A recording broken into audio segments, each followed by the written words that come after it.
I showed up with enough stuff to last me for a weekend, but didn't end up going home for another 923 days. When I look back now, the trade-off, you know, I wouldn't exchange it for anything.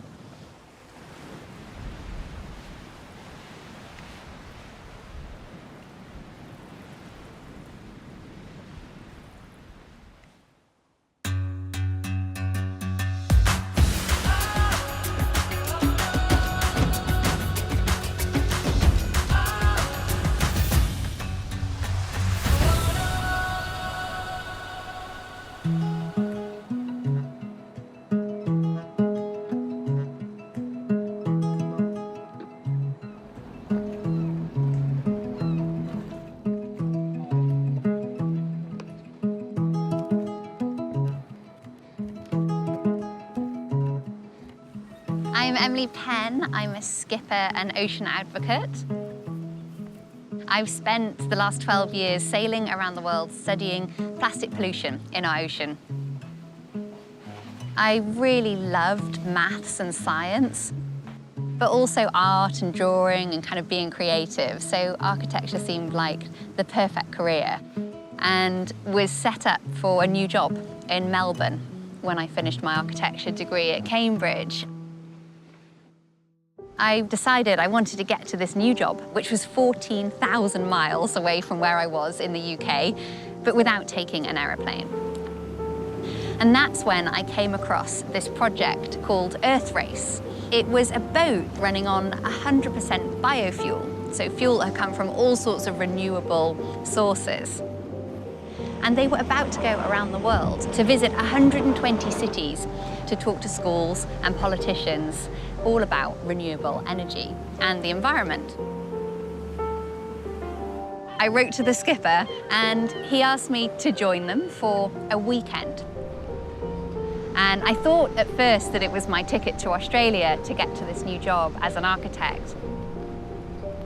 But it ended up triggering an entirely new career I was never expecting to have.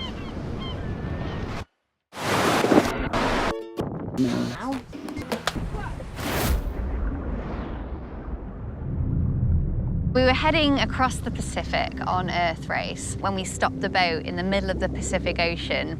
I found a toothbrush was floating by. Looked like it'd been in the ocean for a while.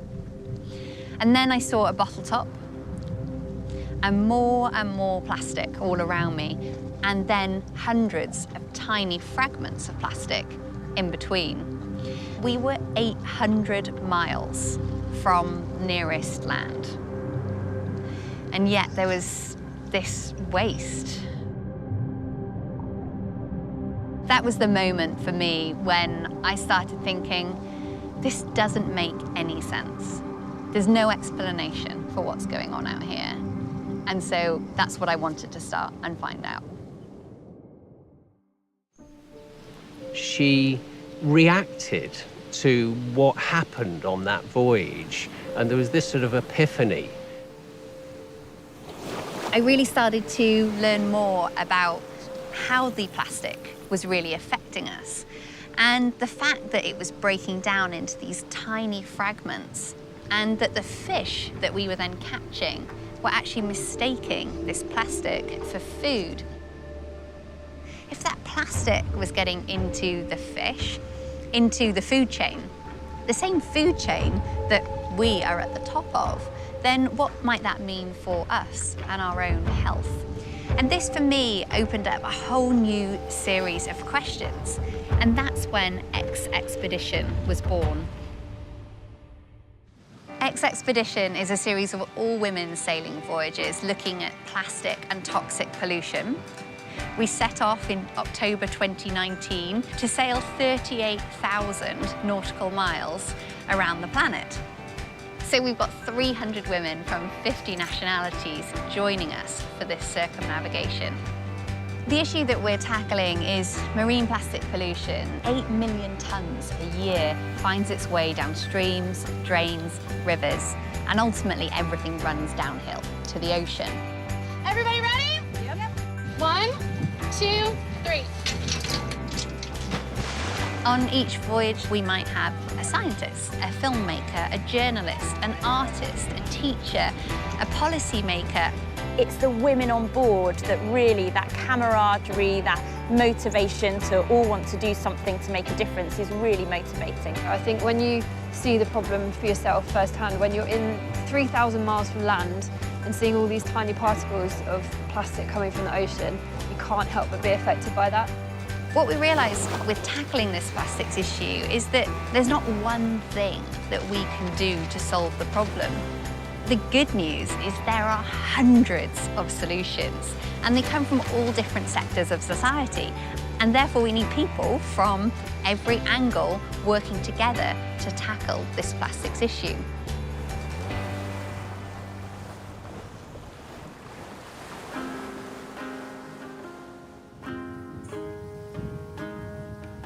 So my job that I have now, it's not a very typical job. Basically, I find one day I'm a skipper of a boat, the next day I'm a scientist, the next day I'm a communicator or a teacher, and there's really so many different things to it, and that's also what I love. We actually have one ocean, and we share it. It's all 7.8 billion of us, whether we live in a landlocked country or we live in a coastline. We all have this shared responsibility for the sea.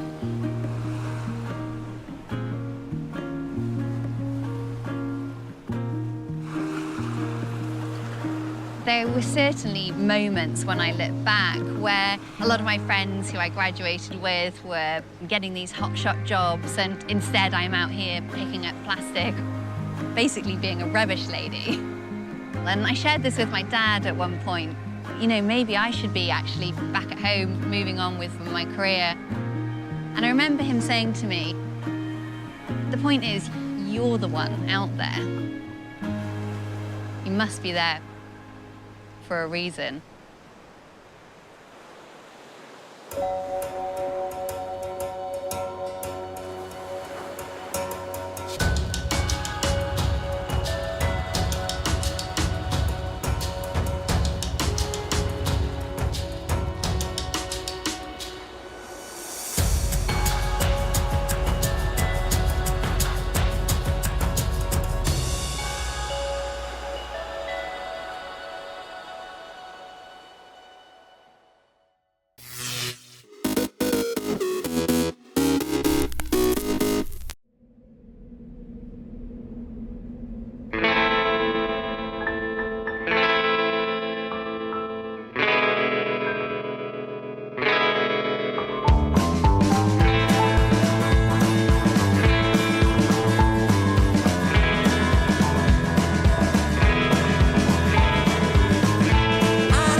world he holds on, pulling poison darts from his side as he talks to himself. Oh, I am the wolf.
Training in the gym is important for your game because it improves your resiliency and reduces your risk for injury. The moves translate to tennis because the game exists in 3 dimensions. You move forward, backwards, you move side to side. Sometimes it's quickly, sometimes it's slowly, but these moves are gonna help develop your ability to get to the ball faster. Hey, I'm Coach Dave. We are here at the Adidas gym. We're gonna take you through 6 exercises you can do off court to improve your tennis game. I've got Kofi here who's gonna help us demo the exercises. The first move is a squat jump. So with the squat jump, the goal is to develop explosive power that you can use up, down, side to side, front, back on the court. First, he's gonna start with his hands up to the sky. He's gonna throw his hands down to the floor, throw his hands back up to the ceiling as he jumps as high as he can, and then the landing is soft, full, flat foot, hands back, hips back. So we'll start hands up, throw the hands down, explode up, soft landing, and reset, reach, throw the hands down, explode up, nice soft landing, perfect. One more time. Down, explode up, soft landing, and that is the squat jump. This next move is sprint to back pedal. We're using lines, and if you don't have lines, I want you to set up cones 5 to 10 meters apart. You use this move to develop your ability to change direction forward, backward on the court. We're gonna start with Kofi in the athletic base stance. He's gonna sprint forward 3 steps, plant foot slightly turned in, and he's gonna backpedal hard and fast. Let's start athletic base position. Ready, sprint, plant, and backwards. This move is a continuous lateral bound. The goal is to develop explosive strength laterally, which will help you directly on the court. What I want you to do is spend as little time on the ground as possible, exploding laterally as far as possible. So Kofi's gonna start loading on the left leg. He's gonna bound to the right leg as far as he can and back to the left. Continuous, we're gonna do a few more reps. Soft landing to stop, and that's your continuous lateral bound. These next moves are called Ys, Ts, and Ws. We use them to develop upper back and shoulder strength. These are gonna help your tennis serve and your fore and backhand strokes. To do these, we're gonna shift the hips back, hinging at the hips, chest down towards the floor, and we're gonna bring the arms up into a Y position, squeezing the shoulders, thumbs to the ceiling, bringing it back down into a T position, focus on rotating at the shoulders, and then a W position, bent elbows, focuses on trying to get the thumbs as high as possible. And those are your Ys, Ts, and Ws. This next sequence is a 3-way lunge. We're gonna use this move to develop lower body strength in 3 directions. Your ability to decelerate, to explode, and to change directions. First move is a forward lunge. Kofi's gonna step forward with his right foot, landing on a flat foot, exploding back to the start position, stepping out into a lateral lunge, keeping that foot flat, exploding back, and then reverse lunge. You can load this move up with dumbbells or kettlebells if you are an advanced trainee.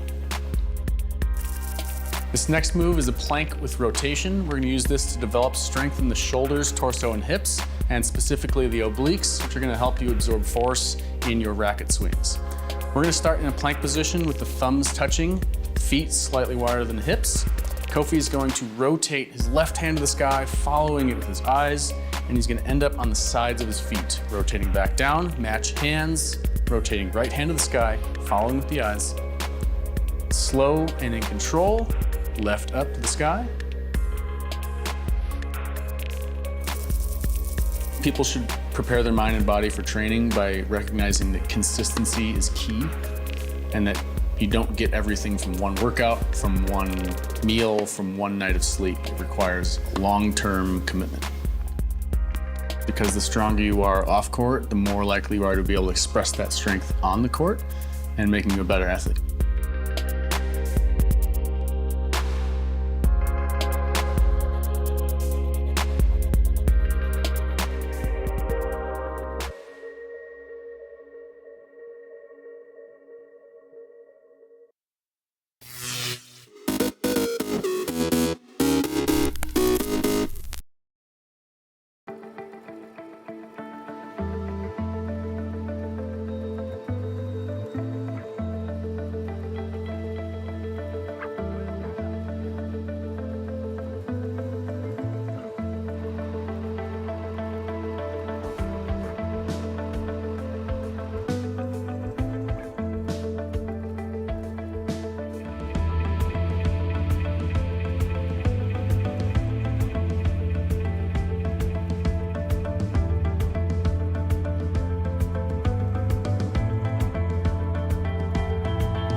I felt at home right away in Cape Town. There's a really open quality in people who live by the ocean. The people here have a real sense of fun, of relaxation, lightness of touch. Everywhere you look, there's real style and originality, and I think it's hard not to get caught up in it.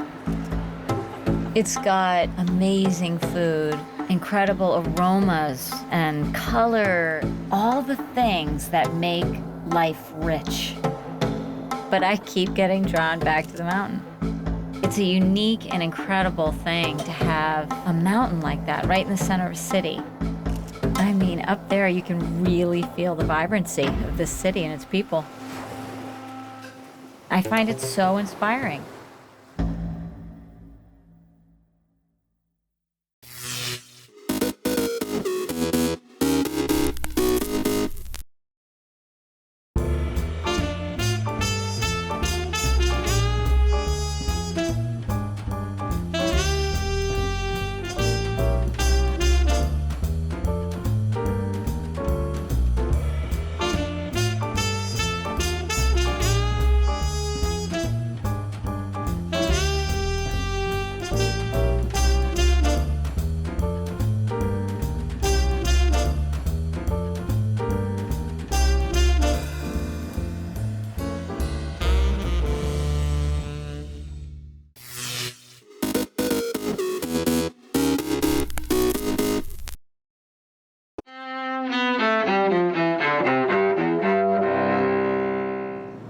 August 19th, 1991. In the Soviet Union, communist hardliners announced that Mikhail Gorbachev has been removed from power. But the coup against Gorbachev during his vacation collapses days later. The Soviet Union dissolves by the end of the year. 1934. Das kostbarste Besitz auf dieser Welt aber ist das eigene Volk. Voters in Germany overwhelmingly ratify Adolf Hitler's powers as their Führer, or absolute ruler. The plebiscite caps the Nazi leader's rise to power, a path that leads to World War II and the Holocaust. 1960. During the Cold War, a Soviet tribunal convicts American U-2 pilot Francis Gary Powers of espionage. Powers is sentenced to 10 years in prison. He's exchanged for a Soviet spy nearly 2 years later. 1906. Philo T. Farnsworth, one of the pioneering inventors of television, is born in Beaver County, Utah. And 1977. One morning I shot an elephant in my pajamas. How he got in my pajamas, I don't know. Comedian Groucho Marx, star of silver screen, radio, and TV, dies in Los Angeles at age 86. Today in history, August 19th. Camille Bohannon, The Associated Press.